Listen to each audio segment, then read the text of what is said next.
Good afternoon. I think we'll have to be careful with the audio equipment. It's somewhat loud, as everyone knows. Just as a bit of admin, press the button at the bottom. I'm going to ask that those who are not speaking turn the mics off so that we can control the feedback that goes on. There's a button at the base of that, and anytime you would like to speak up, just press the button and feel free. As we know, this is an open meeting, and we will have folks who will be listening in on this. I would just remind folks that this is a negotiation session between the elected representatives of the Amalgamated Transit Union and the management representatives from Lynx. Those people at these two tables are the only ones who are recognized to address any part of this discussion. And with that, I would just like to start at my far right and introduce all the members of the management team, and then Norm, if you wouldn't mind doing the same on your side, and then we will begin this round of discussion. Please. My name is Donna. Donna, turn on your mic. Thank you. My name is Donna T. Patiller. I'm the Director of Human Resources. Bert Francis, the Chief Financial Officer. Edward Johnson, to call you. General Manager. James Seegers, outside counsel. Lisa Darnall, Chief Operating Officer. Deborah Marner, Executive Admin Assistant. Jeff Rushing, Executive Board, Local 1596. Frank Lublin, Vice President, ATU 1596. Michael Dickens, Vice President, Maintenance. Norm Odette, President, ATU Local 1596. Gary Round, International Vice President out of Washington, D.C. Scott Penvos, President, 1749. Marianne Taylor, Local 1596, Financial Secretary. Christine St. Louis, Recording Secretary, ATU.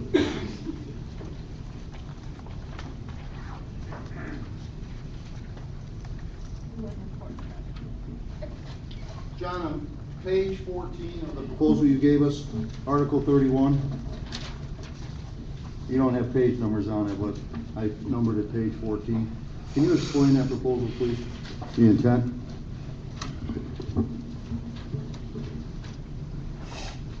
Thank you. As you know, over the last couple of years, we have been unable to come to a conclusion, particularly on wage issues. As you know, there's been several years since anyone on the admin or the hourly side or the represented side has had an opportunity for a wage increase.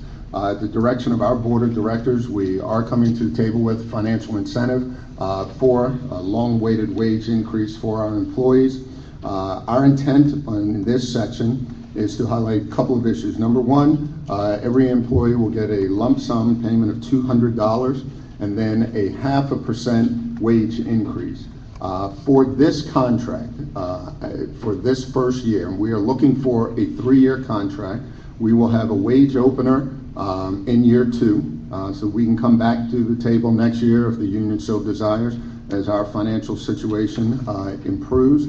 But for the first year, there will not be a wage progression.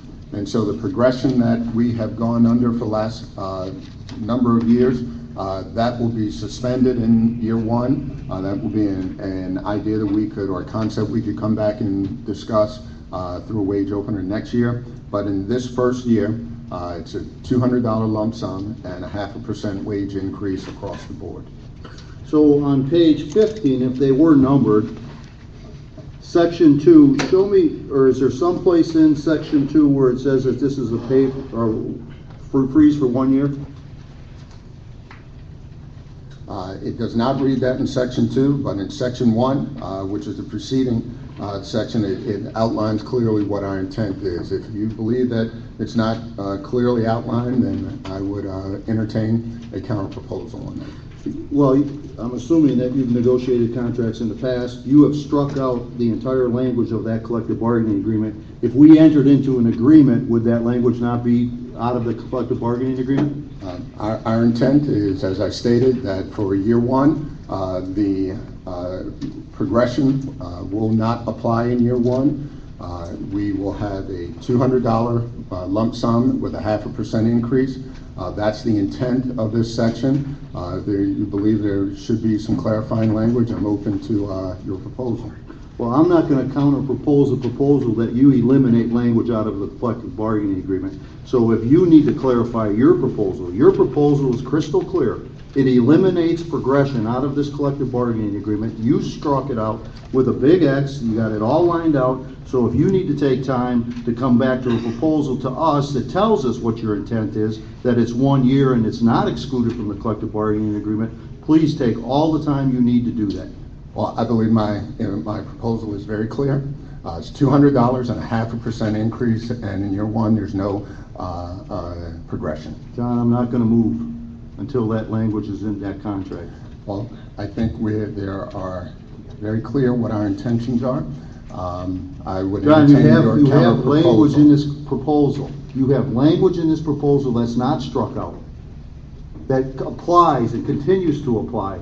You have counsel sitting at your left side of you right now. If that language is removed from this collective bargaining agreement, and you said in your opening statement, in a reopener, you would entertain progression in the future under a reopener. I am not going to sit here, make it perfectly clear, and negotiate one letter of this contract until that progression, if your intent is to freeze it for 1 year, it's been frozen for 3 years. If your intent is to freeze it for 1 year, then that's what your proposal should say. It doesn't say that. So if you need time with your legal counsel, please take as much as you want, but I'm not going to move forward with any negotiations until this matter is clarified. And I'm not going to respond to that. My response to you is crystal clear. It's going to go back in this collective bargaining agreement before we start. I would entertain your counter proposal on that, and I think that's where we are. Then we're done. It is unfortunate that if that's your position, I understand your position, but there are folks who have deserved a wage increase. That wage increase is on the table, and I'm waiting for the union to You respond. put a wage increase on the table. Every one of the bargaining unit employees, you put a proposal after 3 years, and this is, let me make myself perfectly clear on this issue. It's not about wages. Every one of the bargaining unit employees that are represented by this union have done their penance. They've gone 3 years without a wage increase. If it was about wages, we'd be talking about something differently. You said, I'll give them $200 lump sum. By the time you take out taxes, they're going to get a check for $140. A check for $140. And guess what? They'll get it on Friday, and by Friday night it'll be spent paying bills. They won't see 1 penny of that. You offered a 0.5 increase. If they make $20, and half of this bargaining unit makes $13 an hour, if they make $20 an hour, that's a 5-cent raise. Not acceptable. I invite your counter proposal. I gave you my counter proposal, so if you want to take the time, I'm telling you right now. Let me ask you this question. Who put this proposal together? Does this come from you, or did it come from the board of directors? I have a very clear mandate from my board of directors. You're telling me that the board of directors proposed this to you and said, go take away all the benefits that the employees have. Name one benefit under your proposal that you haven't asked for a reduction or a pullback from these employees. One. It is very clear what our proposals are. You have that in front of you. And every I one of invite your counter proposals, proposal. every one of your proposals, I will never apologize for being hostile today. Never. You have absolutely discredited Lynx as far as an employer in this community by this proposal. You have taken away everything that they have bargained for over the last 50 years and tried to get a give back on every proposal. You have not taken into account 3 years of these people looking at maintaining the service on the streets. If you need these kinds of cutbacks, if you need this to come off of the employees' backs to maintain service, cut service. Lay off drivers. Lay off mechanics. I challenge you to do that, because we will go to this community and we will tell them what you have done. This is unacceptable. It is very clear, Gary. I've heard 2 things in the 10 months that I've been here. Employees had very high concerns about our health care, and we brought better health care, cheaper health care to our employees. They've asked for wage increases. I put a proposal on the table, and I think it would do well for the union negotiating team to consider those proposals, and if it doesn't meet your needs, then I invite you to counter-propose. You put on the table cheaper health care for the employees. Those are your words. Cheaper health care. You know what you did? You saved money in your pocket with premium costs, and you raised deductibles for the employees. You raised co-pays for the employees. You raised prescription costs to the employees. So when you talk about better health care, I don't know what your vision of better health care in this country is, but this isn't it. Because tell me I'm wrong that you didn't raise co-pays. Tell me I'm wrong you didn't raise deductibles. Tell me I'm wrong you didn't raise co-pays on all the things that apply. And what happened? You gave us a substandard health insurance policy at a cheaper cost to Lynx. That's what happened. And that's the truth. I have held countless town hall meetings and asked our employees, my employees, what it is that they wanted. Whether they wanted to stay on the Orange County proposal, which offered X benefits, or go to a different proposal. It was almost unanimous, their choice and where they wanted to go. And when you held that town hall meeting, you never once told those employees, if you go to the cheaper health insurance, you're going to pay more out-of-pocket expenses. Never once did you explain to them that their co-pays were going to go up, that their deductibles were going to go up, and more importantly, that out-of-pocket expenses were going to be borne by those employees. Never once did you do that. That's absolutely not the case. Well, it is true. It is true. And if you want to say, ask the employees what they want, ask the employees what they want. They're sitting over there. And what they're telling you today is you're not going to touch their progression. You're not going to take it out of the contract. So if you want to move forward, then put something in writing or withdraw that proposal. One of two things is going to happen. You would like one of two things to happen. One of two things is going to happen. We're either done or that proposal's going back in this contract. Well, I suggest you can make that decision as the negotiating team for the union. There is money on the table. Every day that we waste time in this kind of discussion, Lynx employees, my employees, will lose that money. There will not be any retroactivity to it, so I hope we can have some productive discourse here and we get to an agreement that benefits not only our bottom line as a company, but the pockets of the employees who have deserved those raises. There's money on the table. 3 cents an hour? I invite a counter proposal from the union. This is a starting point, and ball's in your court. Ball's not in my court. Put the progression back on the table. That's my counter proposal to you. I'd love Put to see it back in writing. the package. Tell me what you would like to see, Gary, and we can move Progression's back on the table. You're the one that crossed it out. We didn't cross it out. We didn't talk about it. You sat in the driver's room with one of your town hall meetings, so-called, and you stood in front of the drivers downstairs in that driver's room and told them that you had money and the progression would be there. Those came out of your mouth. That was your comment. Are you denying you said that?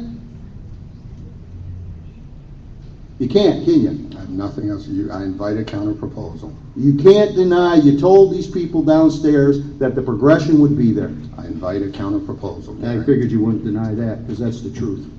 I gave you a counter proposal. Love to see it in writing. I'm not giving you it in writing. You're the one that took it out. I await your counter proposal. Well, you can wait until the sun comes up tomorrow morning. We'll be back here tomorrow morning then. Really? Really? Does that conclude? Does what conclude? Is there anything else? Are you going to put the progression back in the table? We will be awaiting your counter proposal. Are you going to put the progression back in the table? If you're not, there's no meeting tomorrow. I await your counter proposal. Thank you. Really? This is your boss, people. This is the guy that's sending the clear message to you that he cares for you. And it's the right thing to do. Have another town hall meeting, John. Shame. What a fucking shame. Hawaiian's gonna light the fire.